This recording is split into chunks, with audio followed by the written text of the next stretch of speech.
video ustedes verán la sustentación del trabajo final de la asignatura de Fundamentos de Ciencias Sociales dirigida por la docente Raiza Ginás en la Facultad de Antropología de la Universidad del Magdalena. El tema a tratar es el manejo del poder y desigualdad en el municipio de Dibuya. Este trabajo fue construido por Emily Río, quien es mi compañera, y mi persona, Adriana Acevedo. A lo largo del video ustedes verán la sustentación de los autores que trabajamos durante el semestre en la clase de Fundamentos Sociales, la contextualización de lo que es La Guajira, la problemática que nosotras traemos a colación y la conclusión. La sociología nace ante la necesidad de comprender la realidad y las transformaciones sociales, abarcando tanto la individualidad como la colectividad, la cual ha llevado a que nazcan ideologías que intentan explicar nuestra sociedad. Según Ulloa, los antecedentes de la sociología se pueden concentrar en dos etapas. La primera, ubicada a lo largo de todo el siglo XIX, y la segunda, durante el siglo XVIII. Dentro de estos periodos de tiempos destacan hechos históricos que impulsaron a los cambios ideológicos. Estos, por ejemplo, serían como la Ilustración, la Revolución Francesa, la independencia de Estados Unidos y la Revolución Industrial, entre otros. Las primeras reflexiones rigurosas sobre la sociedad aparecen en el siglo XVIII en el marco de la Ilustración.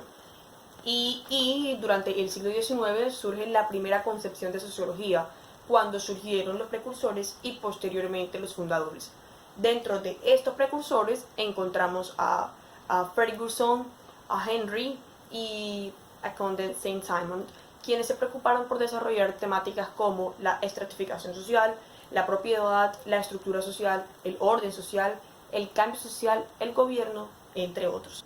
En un segundo lugar está Emily Durkheim, cuyos planteamientos están arraigados al hecho social. Estos nos hablan sobre los actos que desempeña un individuo y cómo estas acciones ya están definidas por medio de la educación u otros factores del sistema social. En un tercer lugar nos encontramos con Max Weber, quien también es uno de los fundadores de la sociología y pues trató de explicar el surgimiento del orden social capitalista como civilización occidental europea, comparándola con la civilización oriental de la vida cultural y religiosa de Oriente. Finalmente nos encontramos con personajes como Karl Marx y Federico Engels, cuyos planteamientos teóricos y metodológicos no solo surgen solamente para la sociología, sino también para la economía política, la educación, la cultura y otros enfoques. Castro 2016. Sus ideologías estuvieron relacionadas con el comunismo y se le atribuyen características como combatir y derrocar la burguesía, un trabajo íntegro para todas las clases y también que la burguesía no esté a disposición de quedarse con propiedades obtenidas a través del sometimiento y explotación de otras clases obreras. La sociología abarca tantas perspectivas e ideologías que su comprensión resulta un poco compleja. Además que las sociedades no son estáticas y por lo tanto los distintos cambios que ocurren en ellas representan nuevas formas de análisis y de comprensión. Pues para Richter, las revoluciones políticas e industriales, el nacimiento del capitalismo y el socialismo, la urbanización, la religión, la ilustración y el conservadurismo son los puntos más fuertes para destacar dentro de la teoría sociológica contemporánea. Además que las fuerzas sociales en el desarrollo de la teoría sociológica plantean cómo el contexto social configura todos y cada uno de los campos intelectuales. La comprensión social parte de la realidad y de las perspectivas humanas, por lo que pues, la construcción social no se presenta como una realidad fraccionada, sino como una red relacional.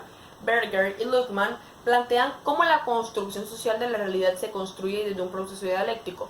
Este proceso es la dialéctica, que se da entre dos o más personas en donde se produce pues, una cultura a través de comunicación de los implicados.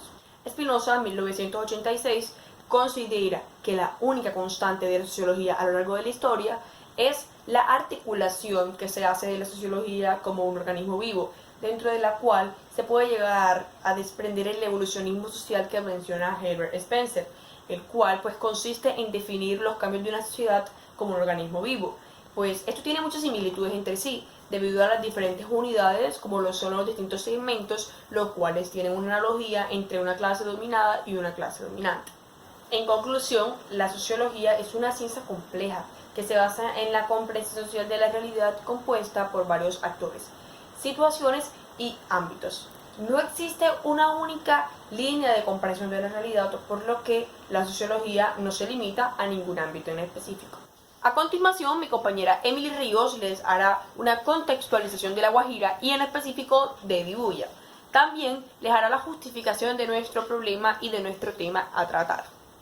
Para estar en contexto con el lugar de la problemática, vamos a analizar 4 aspectos sobre el departamento de La Guajira.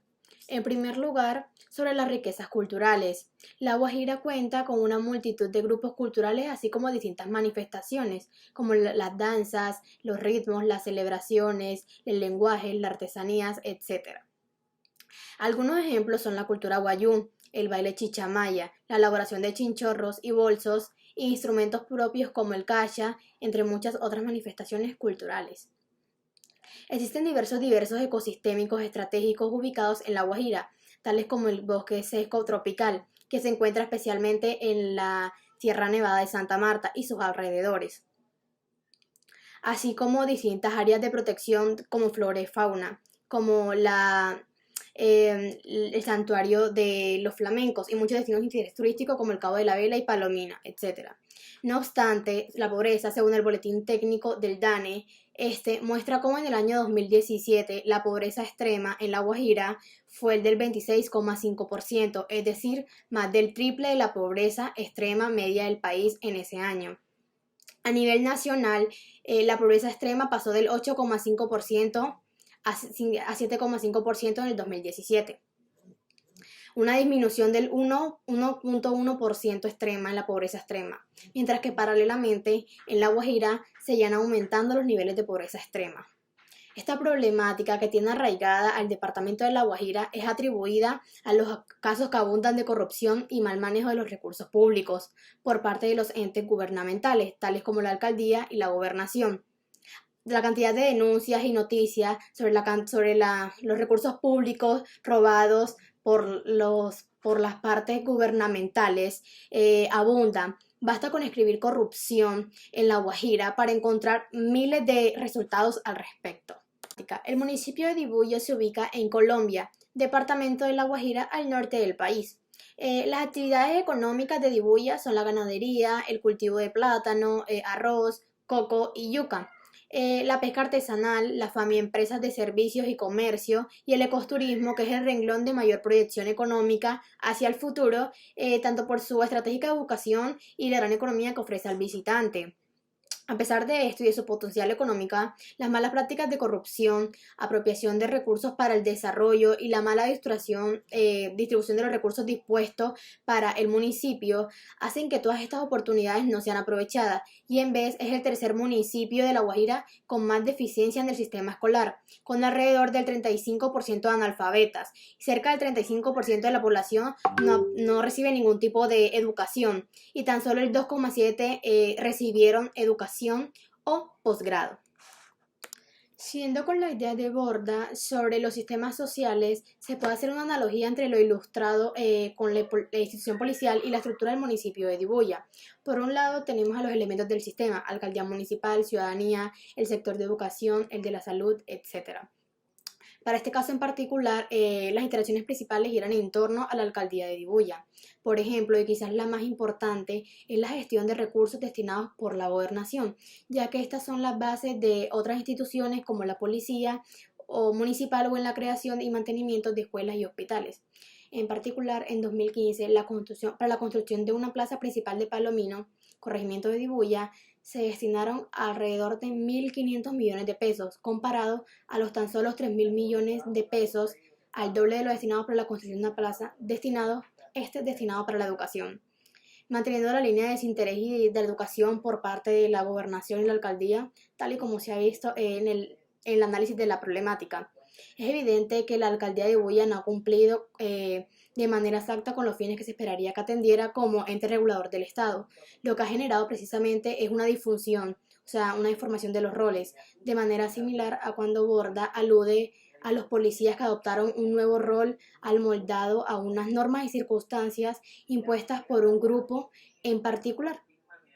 Esta situación produce que ya los de por sí escasos recursos que llegan al departamento desde el interior del país sean desviados para el beneficio de unos pocos, particulares que forman parte de los organismos principales del poder y la autoridad, en donde forman entornos donde la corrupción y el robo se sancionan positivamente. A manera de conclusión, es necesario mencionar el concepto de deformaciones en instituciones que plantea el sociólogo Orlando Falsborda. Al realizar este trabajo, sucedió que se le preguntaba a personas causas del por qué hay municipios menos privilegiados y cuentan con toda la vía para progresar. Todos concluían en que la corrupción dentro del país era inminente. Aquí, mi compañera Emily Ríos y mi personas pudimos ejemplificar a Dibuya como un engranaje. Para que este engranaje funcione de manera adecuada, todas sus partes deben cumplir sus funciones específicas de manera correcta, pero parece ser que en este pueblo guajiro no se da de esa manera.